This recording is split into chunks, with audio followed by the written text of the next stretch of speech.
KBR Prime, podcast for curious mind. Dan ya bumi itu hanya terlihat itu tadi, kecil ya. Tapi di yang kecil itu ada 7 miliar orang ya, dengan segala macam arogansinya dan yang lain sebagainya, menganggap dirinya yang paling hebat, master of the universe. Tapi kalau saya lihat dari kosmologi, kita ini terlalu kecil untuk arogan. Anda sedang mendengarkan Sains Sekitar Kita, dipersembahkan oleh The Conversation Indonesia dan KBR.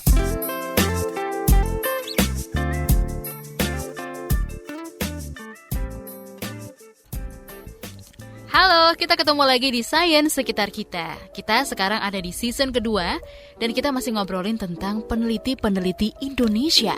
Dan seperti biasa juga, saya nggak sendirian karena saya selalu ditemenin sama Lutfi dari The Conversation Indonesia. Hai Lutfi, apa kabar? Halo Naomi, kalau aku baik nih, kalau kamu gimana? Harusnya baik lah ya? Yes dong, pasti. Kelihatannya baik, cerah gitu.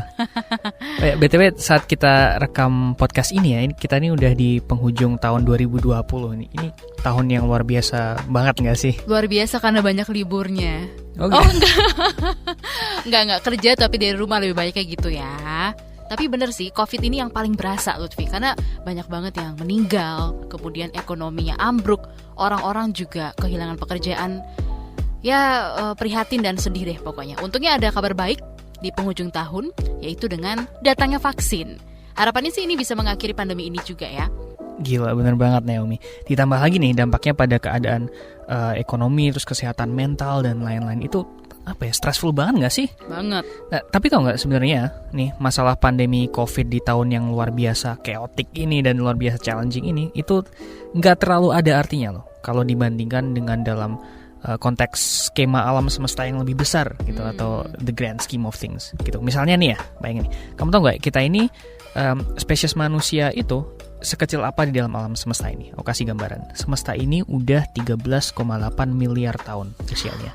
Padahal nih kita nih Homo sapiens itu usianya tuh baru 200.000 tahun yang lalu gitu mulai muncul tuh. Kayak fraction yang sangat kecil banget gitu. Diameter alam semesta ini kalau dari segi skala ukuran nih, diameter alam semesta yang bisa diobservasi oleh orang tuh 93 miliar tahun cahaya. Dalam kilometer, 1 tahun cahaya itu sekitar 9.000 triliun kilometer. Jadi kalau 93 miliar tahun cahaya ya dihitung aja ya, aku nggak punya energi untuk ngitung gitu. Tapi kayaknya gede banget ya secara skala ukuran maupun waktu. Aku nggak mencoba untuk nihilis dan ini apa. Kita sekecil itu gitu ya. Nggak mencoba untuk pesimis dan lain, tapi emang kita kayaknya sekecil itu gitu kalau dalam skala alam semesta. Wah, kalau udah ngomongin kayak gini nih, aku langsung berasa kecil banget gitu. Merasa nggak ada apa-apanya. Kayak emang lu siapa gitu. Padahal selama ini udah ngerasa paling penting gitu sedunia. Padahal dunia itu paling banter bumi gitu ya. Nah, biar kita makin panik nih, aku mau ngajak kamu ngobrolin tentang misteri alam semesta ini. Asik. Tapi ini ngomongin luar angkasa dan alam semesta secara serius nggak nih? Atau jangan-jangan malah ngomongin Star Wars atau Star Trek gitu? Apa ini yang mau kita bahas tentang alam semesta yang gimana? Oh, jangan salah, karena spoiler alert nih ya. Nanti kita akan bahas Star Wars juga ya. Tapi sebelum masuk ke sana, aku ada pertanyaan dulu buat kamu. Apa tuh? Kenapa manusia itu ada? Ayo. Apa sih takdir dari manusia? Manusia itu untuk... Pusing nggak? Pusing sih. Manusia ada karena memang udah ditakdirkan begitu kali. Gitu kali lah. Ya gitu deh pokoknya. Kayaknya perlu merenung bertahun-tahun lah ya untuk ngejawab pertanyaan yang kelihatannya pendek, simple, tapi ya belum tentu bener juga jawabannya, ya nggak sih? Iya, pasti susah kan yang jawabnya, karena mungkin ini ranahnya filosofi ya. Tapi untungnya, kalau pertanyaan tentang alam semesta itu sendiri, itu bisa dijawab secara saintifik. Misalnya nih, berbagai fisikawan dan astronom mulai dari zamannya Copernicus, Newton, Einstein, sampai Stephen Hawking tuh selama ratusan tahun tuh mulai bisa menjelaskan bagaimana alam semesta ini bekerja.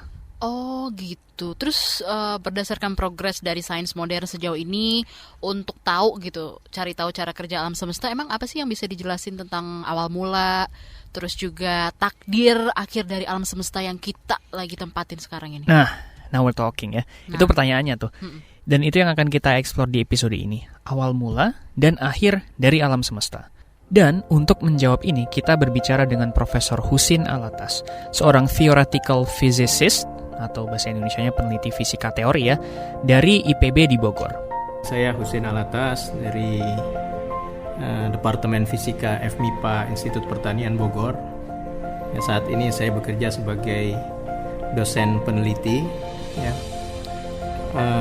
Dan saat ini juga saya diberi amanah pertama untuk menjadi guru besar bidang fisika teori di Fakultas MIPA Institut Pertanian Bogor. Kemudian di Departemen Fisika tempat saya bekerja diberi tugas sebagai Kepala Divisi Fisika Teori. Wow, tahu nggak sih? Kadang aku tuh jujur ya, ngerasa heran. Kenapa ya ada orang-orang yang tertarik pelajarin atau mungkin mikirin hal-hal kayak gini? Karena bagi aku tuh bisa capek banget mikirinnya. Nah, waktu aku tanya dulu kenapa beliau tertarik dan end up jadi fisikawan ya, aku kira jawabannya tuh kayak nonton film sci-fi waktu kecil atau apa gitu. Ternyata nggak, Naomi. Profesor Husin ini cerita ya di usia muda, di usia remajanya dulu, waktu teman-teman lainnya tuh asik nonton film kayak Catatan Si Boy tahun 87 ya itu. Beliau tuh malah nggak tertarik gitu. Prof. Husin sibuk melahap buku-buku fisika dan udah ngefans gitu sama banyak ahli fisika di Indonesia. Tapi jangan salah, Prof. Husin itu juga jadi penonton setia Star Wars loh selama 42 tahun. I told you kan kita akan ngobrol tentang Star Wars. Okay. Banyak aspek imajinatif di film science fiction itu yang mendorong minatnya dan drive imajinasinya menjadi fisikawan. Ya, saya melihat film-film seperti Star Wars itu membawa kita berimajinasi. Ya, membawa kita berimajinasi, terus ya mungkin juga melahirkan ide. Ya, karena biar bagaimanapun juga saya percaya imajinasi itu lebih penting dari pengetahuan, sebagaimana kata Einstein ya. Imagination is more important than knowledge. Ya. Nah, tapi memang saya guyon sama anak saya. Dia bilang dari 42 tahun nonton itu ada satu yang tidak berubah dari Star Wars ya. Bahwa di angkasa luar itu ada suara. Ya, jadi padahal ya kita sama-sama tahu bahwa di angkasa luar nggak ada udara, jadi nggak ada suara seharusnya. Ya, tapi mungkin untuk efek film no problem ya. Nah, di awal dulu ketika nonton nggak paham. Ya, saya pikir itu hal yang wajar aja. Di angkasa luar ada suara.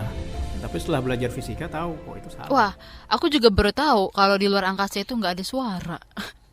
Padahal kalau kita lihat di Star Wars kan ya orang-orang kayak bisa ngobrol santuy gitu kan, pas perang juga suara tembakannya heboh banget. Tapi ya namanya film lah ya, efeknya banyak, masa jadinya dibikin film bisu kan nggak mungkin juga. Tapi Lutfi, waktu kamu ngobrol sama Profesor Husin, ceritain dong, kayaknya seru. Oh ya, seru banget dong, makanya kapan-kapan harusnya Naomi ikut juga. Oh boleh. Nah, during our interview ya dengan Prof. Husin, kita tuh ngomongin banyak banget hal. Bayangin nih, saking serunya nggak berasa itu rekaman tuh sampai 3,5 jam. Secara Prof. Husin ini fisikawan dengan bidang riset yang luas ya, dan dari yang skala kuantum atau partikel-partikel yang super kecil penyusun zat gitu, sampai yang skala alam semesta. Tapi ada satu subjek yang paling katanya beliau paling gemari, yaitu tentang kosmologi. Bagaimana alam semesta bermula, keadaannya sekarang, dan apa masa depannya. Mulai merinding aku loh. Ngomongin awal mula alam semesta sampai masa depannya. Pasti ngomongin juga soal gimana berakhirnya kan ya. Gimana ya itu bubarnya alam semesta ini dan kapan gitu. Aku gak ada bayangan sama sekali deh bakalan kayak gimana. We'll get there, Naomi. Walaupun ceritanya panjang, kita akan sampai di sana. Kita cerita pelan-pelan ya dari awal. Nah, cerita ini kita mulai dari salah satu ilmuwan yang paling terkenal di dunia, yaitu Albert Einstein. Lebih tepatnya, studi era modern tentang alam semesta itu bisa dikatakan di kickstart atau dipicu atau jadi semakin banter sekitar tahun 1915-an ketika Albert Einstein mempublikasikan teorinya tentang relativitas umum. Aku jelasin pelan-pelan. Jadi sebelum Einstein ini, para ilmuwan itu kan baru punya pengetahuan yang ya sedikit tentang bagaimana alam semesta ini bekerja ya. Misalnya ya to some extent tahu bagaimana gravitasi berinteraksi dengan benda. Kayak ini kan Isaac Newton ya. Ada sedikit tentang cara kerja cahaya, pergerakan bintang dan seterusnya. Tapi teori relativitas umum Einstein ini adalah suatu model yang jauh lebih komprehensif dan lengkap ya. Intinya tuh gini, dia tuh menjelaskan bagaimana benda dan partikel di alam semesta itu berinteraksi dengan gravitasi, cahaya dan waktu secara bersamaan gitu ya. Intinya tuh kayak super sederhana itu kayak gitu.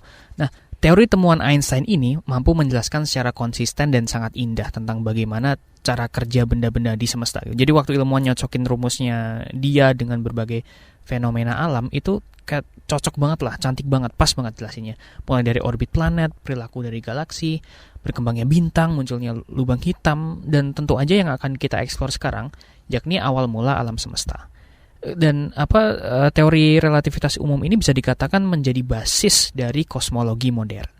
Jadi, berbekal wawasan baru ini di sekitar tahun 1915, ilmuwan itu semakin pesat mempelajari tentang kondisi alam semesta. Apa aja kira-kira, Naomi, yang ditemukan para ilmuwan menurutmu setelah teori Einstein ini terbit? Tahu nggak apa aja? Aku tahu. Aku sempat baca nih salah satu temuan yang cukup menarik abis adanya teori Einstein ini. Itu sekitaran tahun 1920, ada ahli fisika Soviet namanya Alexander Friedman. Itu nyoret-nyoret persamaannya Einstein ini gitu kan ya. Terus nemuin suatu hal aneh, kalau alam semesta itu ternyata nggak diem aja, tapi ternyata ngembang terus makin panjang, makin luas gitu nggak sih? Iya, benar banget. Dan bahkan Einstein sendiri tuh nggak percaya gitu dengan ini gitu, dan cuma nganggap ini tuh kayak error gitu. Einstein tuh malah memaksakan ngoreksi sedikit teorinya dengan nambah satu angka gitu atau suatu konstanta supaya di modelnya itu alam semesta ini tetap kayak diem aja gitu, nggak ngembang gitu. Dia kira tuh kayak itu anomali, masa sih alam semesta berkembang? Awalnya dia kayak gitu dulu. Nah, Einstein sendiri punya kepercayaan bahwa alam semesta ini statik, tidak berkembang. Ya. Ketika ditunjukkan bahwa persamaan medan Einstein, orang sebutnya persamaan medan Einstein, ya, itu sebetulnya menggambarkan ruang waktu. Ketika orang menunjukkan kepada Einstein bahwa teorinya ini menunjukkan alam semesta ini mengembang, Einstein itu langsung merasa harus memperbaiki teorinya. Ya. Kemudian dia masukkan ada satu suku di dalam persamaannya yang orang kenal sekarang sebagai konstanta kosmologi. Tapi serunya, ternyata beberapa tahun kemudian kayak dilema ini tuh, kayak misteri ini tuh akhirnya dijawab, diselesaikan oleh seorang astronom Amerika, Edwin Hubble namanya. Kita kan sering dengar ya Hubble Telescope itu namanya diambil dari Edwin Hubble. Hubble sendiri sebenarnya tuh terkenalnya tuh pada tahun 1924 gitu, waktu dia pakai teleskop di observatorinya di California, itu pertama kali menemukan bahwa ada galaksi lain di luar Milky Way, di luar Bima Sakti. Dia nemu beberapa waktu itu, salah satunya adalah galaksi Andromeda. Nah, tapi yang terkait dengan cerita kita ini, data dari observasi galaksi tersebut ternyata tuh ada yang aneh gitu. Misalnya nih, dia pada tahun 1929 dia teliti lebih lanjut itu. Dia menghitung jarak dari galaksi-galaksi itu, dan juga misalnya karakter gelombang cahayanya dan all of that sciencey stuff, dan menemukan bahwa benar alam semesta itu emang berkembang gitu. Sampai-sampai ini Einstein waktu si Hubble menerbitkan ini gitu, dia sampai mengunjungi Hubble di observatorinya di California gitu. Mungkin nggak tahu ya, yang aku bayangkan kayak gedor-gedor pintu, bro bener nggak ini bro gitu. Kali ya, nggak tahu ya.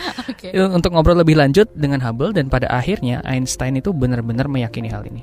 Nah, Einstein kemudian mengatakan bahwa this is the biggest blunder in my life lah, kata gitu ya. Ini adalah blunder paling besar dalam hidupnya dengan memasukkan konstanta kosmologi untuk mempertahankan alam semesta yang statik, yang tidak berkembang, yang kenyataannya dia berkembang. Ya. Oh, jadi akhirnya si Einstein ini ngaku gitu ya, kalau udah ngelakuin kesalahan besar dengan menyiasati teorinya supaya tetap klop sama keyakinannya kalau alam semesta itu enggak berkembang. Tapi pas lagi nyaksiin ada bukti kuat menunjukin sebaliknya, dia langsung ngaku dan dukung teori baru itu. Humble ya saintis ini ya. Tapi belum selesai dramanya, Naomi. Nggak selesai di situ. Pada tahun 1998 nih, ada 3 ilmuwan lagi yang menemukan bahwa semesta itu nggak cuma berkembang gitu, nggak cuma kayak memanjang, meluas gitu, tapi berkembangnya itu secara akseleratif atau kayak makin cepat, dan makin cepat. Ini ada perkembangan menarik. Ya, jadi tahun 98 ini tentang akseleratif expanding universe ini itu diamati oleh 3 orang ilmuwan yang dapat Nobel tahun 2011 ya, Rees, Perlmutter, dan Smith. Yang tiganya ini tahun 98, nggak berbarengan ya, satu di Australia, satu di Perancis. Mereka melihat bahwa ada satu tipe supernova SN1A ya, itu yang biasa digunakan sebagai acuan untuk menentukan jarak bintang. Ya, jadi itu digunakan sebagai, orang sebutnya sebagai standard candle ya, lilin standar. Nah, dengan menggunakan SN1A tersebut, dia ukur ternyata kurvanya itu, kalau tadinya Edwin Hubble itu kan lurus, ini membelok, melengkung ke atas. Ya, artinya apa? Artinya dipercepat dia. Nah, apa sih yang menyebabkan semesta itu berkembang dengan akseleratif kayak gini? Soalnya kan kalau kita mikir, bukannya kalau misalnya antar benda langit, antar planet, antar bintang itu bukannya ada gaya gravitasi yang saling narik gitu nggak sih? Harusnya ekspansi semesta ini kayak kerem gitu karena gravitasi ini. Tapi kok nggak kayak gitu? Nah, penjelasannya Prof. Husin kayak gini.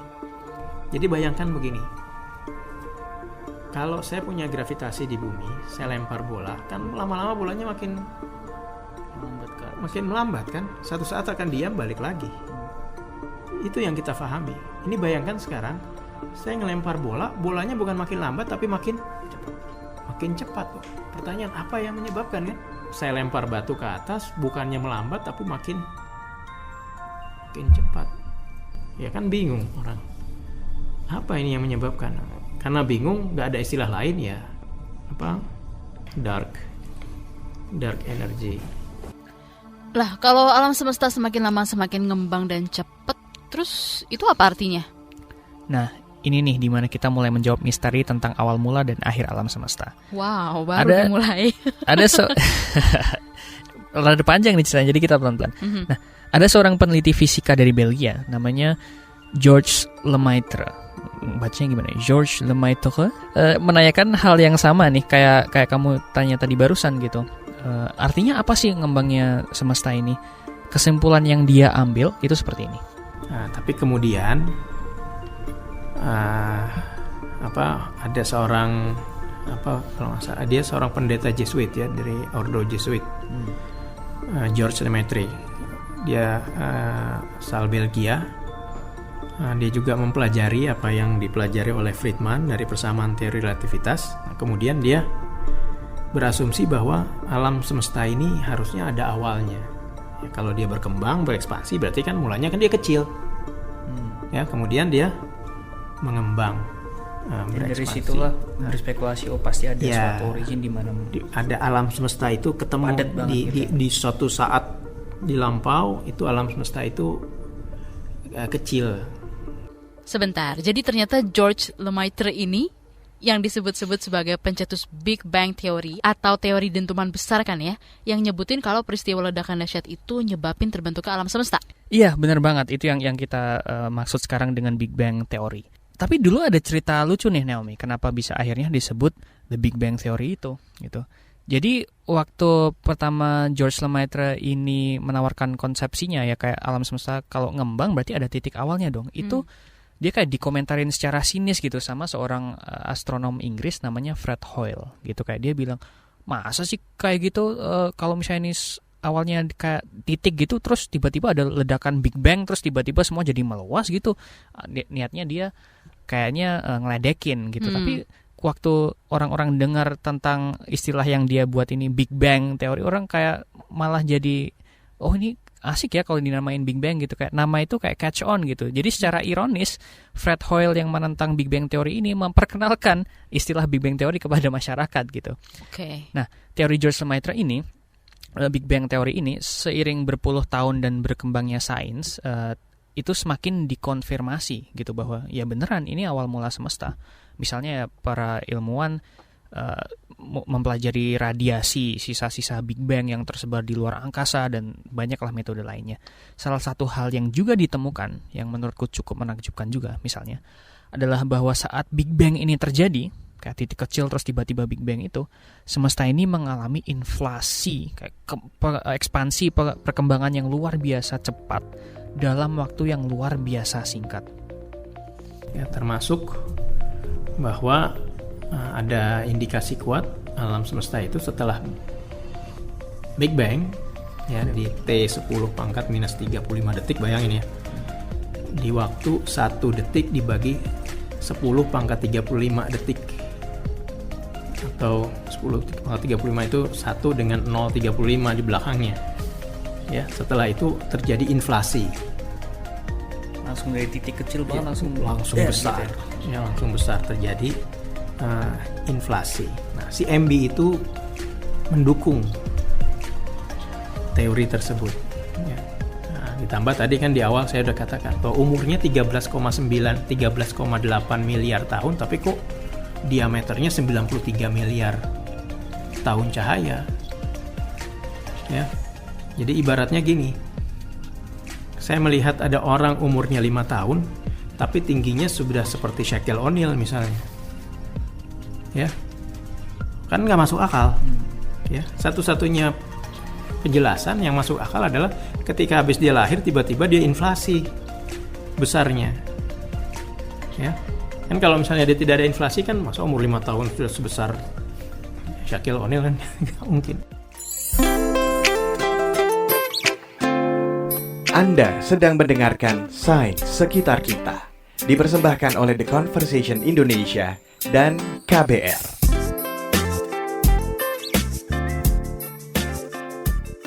Kita balik lagi di Sains Sekitar Kita season kedua. Dan episode kali ini kita lagi ngebahas tentang alam semesta.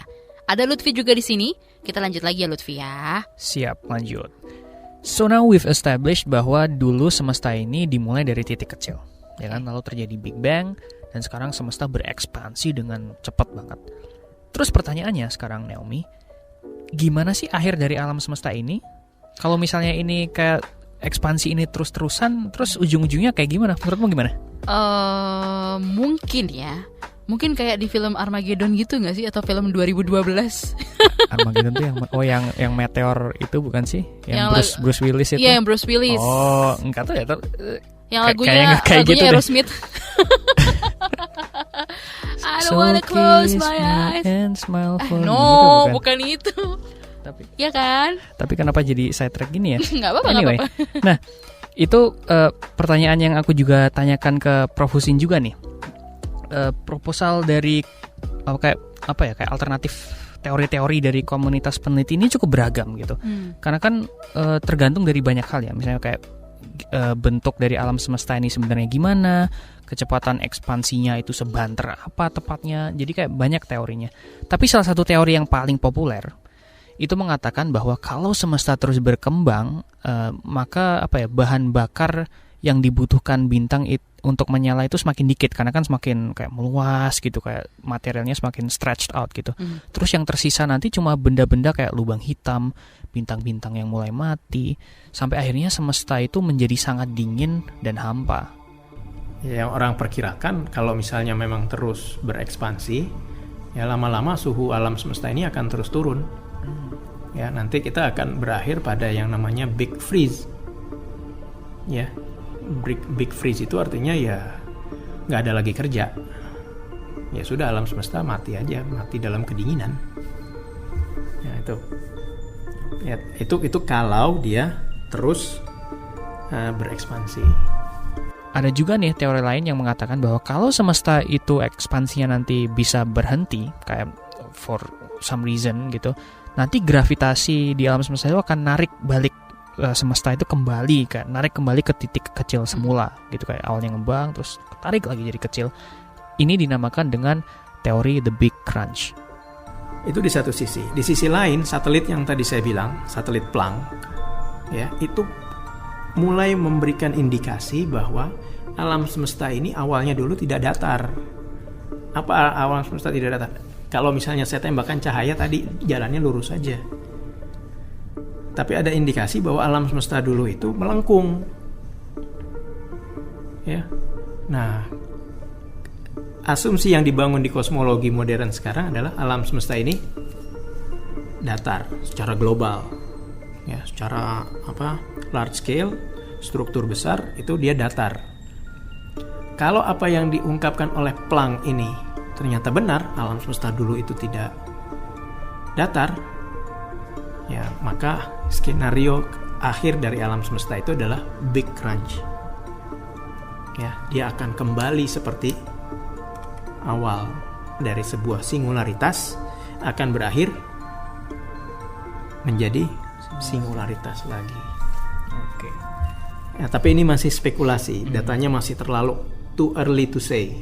Ada juga beberapa teori lainnya nih Naomi, tapi yang jelas itu satu, semesta ini akan mati suatu saat nanti. Tapi tadi kan aku udah cerita banyak teori tuh, menurut kamu gimana? Masuk akal gak sih? Masuk akal, bakal ada akhir zaman sih. Oh gitu. Kalau menurut aku begitu sih simpelnya. Ya kalau dipandang dari sudut pandang agama atau teologi, itu sih sebenarnya kayak selaras sih kesimpulannya. Atau kalau mau dilihat dari makna kata-katanya, ada awal, ya pasti ada akhir. Jadi make sense sih, ya nggak? Itu mungkin penjelasan scientific Profesor Hussein tadi juga masuk akal karena memang semesta itu bakal mati suatu saat. Tapi nggak tahu juga sih ya, namanya juga science. Nanti kalau ada temuan dan bukti baru gitu misalnya, teorinya juga bisa diupdate terus. Ya kayak Einstein aja tadi. Waduh, kalau misalnya ngomongin urusan agama aku gak ikut-ikut ya. Aku serahin aja ke Naomi yang kayaknya rajin ke gereja. Tapi kalau secara sainsnya, walaupun tadi aku udah cerita banyak tentang leading explanations tentang alam semesta ini, terutama yang cukup populer kan tadi teori Big Freeze ya. Ya memang namanya science itu ya cukup dinamis gitu. Temuan-temuan di masa depan itu akan semakin menguatkan teori yang ada, atau bahkan ya merubah dikit, atau bahkan ada yang penjelasan baru yang ternyata lebih meyakinkan dari teorinya Einstein. Who knows kan ya? Tapi aku ada pertanyaan besar sih tentang hal ini. Kayak komunitas peneliti itu kan bisa jadi dari latar belakang yang berbeda-beda gitu kan, termasuk agama juga misalnya. Padahal kosmologi gini kan urusannya ngebongkar hal-hal yang wow, luar biasa besar kayak takdirnya alam semesta. Ada konflik nggak sih kalau neliti-neliti kayak gini? That's actually a very good question, Naomi. Dan ini juga aku yang kemarin itu nanya juga ke Prof. Hussein gitu. Tapi untungnya itu ya, kalau yang namanya science itu ya value free gitu, kayak bebas nilai gitu, kayak it doesn't really matter kayak datangnya dari mana, kayak latar belakang dan lain-lain. Kalau misalnya ada bukti ya bukti yang menang gitu. That's the thing about science, it's value free. Ya, jadi yang jelas komunitas ilmuwan itu bahu-membahu gitu, karena sama-sama mencari the ultimate truth. Dan here's a beautiful message dari Prof. Hussein tentang ini. Ya, pertama saya nggak pernah ada kesulitan ya. Artinya mau backgroundnya apapun juga, selama saya bicara tentang sains itu kita nggak ada halangan apa-apa. Ya, itu dibuktikan dari tadi Nobel 79 itu menurut saya spektakuler ya. Salam seorang Muslim, Glashow seorang Protestan, Weinberg seorang Jewish yang lebih cenderung ateis, tapi mereka bisa sampai pada kesimpulan yang sama, membuat satu teori yang sama. Ya, bayangkan kalau mereka itu bergerak lewat background masing-masing, mungkin nggak akan ketemu. Ya, itulah yang membuat saya bersyukur saya jadi ilmuwan ya, jadi saintis. Ya, artinya sekat-sekat seperti itu nggak ada. Ya, Karena dipersatukan kebenaran. iya, artinya kita mencari ultimate truth sama-sama. Ya, lewat kemampuan kita masing-masing. Oke, berarti kita harus nyikapin ini semua kayak gimana nih Lutfi? Itu juga pertanyaan terakhir yang waktu itu aku tanyakan ke Prof. Hussein, yang menurutku ini bisa wrap up diskusi kita nih di episode ini. Jadi kan ketika ngomongin alam semesta nih misalnya, aku tuh selalu ingat tentang sebuah foto yang diambil oleh space probe-nya NASA gitu, namanya Voyager 1. Itu diambil fotonya dari jarak 6 miliar kilometer dari bumi. Fotonya tuh cantik banget menurutku, Naomi. Walaupun gak secantik kamu ya, tapi. Jadi fotonya tuh menunjukkan hampanya luar angkasa gitu, kayak diwarnai sedikit sinar cahaya dari kamera gitu. Terus di tengah-tengah itu ada satu titik kecil biru yang warnanya biru pudar gitu, yang ukurannya itu kurang dari 1 piksel di foto itu. Itulah bumi. Itu baru dari 6 miliar kilometer ya. Kalau fotonya itu misalnya dibandingin foto ngambil seluruh alam semesta, sekecil apa kita coba? Dan bumi itu hanya terlihat itu tadi, kecil ya. Tapi di yang kecil itu ada 7 miliar orang. Ya, dengan segala macam arogansinya dan yang lain sebagainya, menganggap dirinya yang paling hebat, master of the universe. Ya, tapi ternyata sedemikian kecil ya. Nah, jadi kalau saya ke mahasiswa, saya selalu bilang begini ya. Kita ini manusia, ya itu terlalu kompleks untuk bisa dibeda-bedakan satu sama lain. Apalagi mau berdasarkan strata sosial, strata apapun gitu ya. Kompleksitas kita itu sedemikian luar biasanya. Ya. Tapi kalau saya lihat dilihat dari sisi teori kompleksitas. Tapi kalau saya lihat dari kosmologi, ya kita ini terlalu kecil untuk arogan. Saya pernah dengar jokes dari Carl Sagan kalau nggak salah. Itu kayak di luasnya alam semesta itu di satu titik kecil kita memperdebatkan agama, sistem ekonomi, macam-macam kayak gitu. Padahal 99, lainnya kosong belum. Wah, luar biasa banget deh. Sekali lagi luar biasa banget. Semangat banget nih episode kali ini ya. Kita bisa dapat banyak penjelasan dari Profesor Husin, salah satu peneliti Indonesia. Jadi ini bisa dibilang sangat ngebuka banget paradigmaku tentang banyak hal. Tapi kita masih ada gak sih beberapa peneliti lagi yang bakal dibahas untuk next episode? Oh, tentu aja masih banyak ya peneliti-peneliti keren yang akan kita bahas di beberapa episode mendatang. Yang jelas teman-teman yang mendengarkan harus selalu stay tune. Wow, aku gak pernah sabar nih nungguin episode baru dari Sains Sekitar Kita. Karena memang obrolan-obrolan menarik dan juga berisi dengan peneliti-peneliti Indonesia dan juga hasil penelitiannya itu memang benar-benar mencengangkan gitu. Ya, kamu juga harus pantengin nih guys ya, nambah wawasan banget ini benar-benar. Nah, tapi kalau ada saran, masukan, gak usah ragu, langsung kirim aja lewat email ke podcast@kbrprime.id.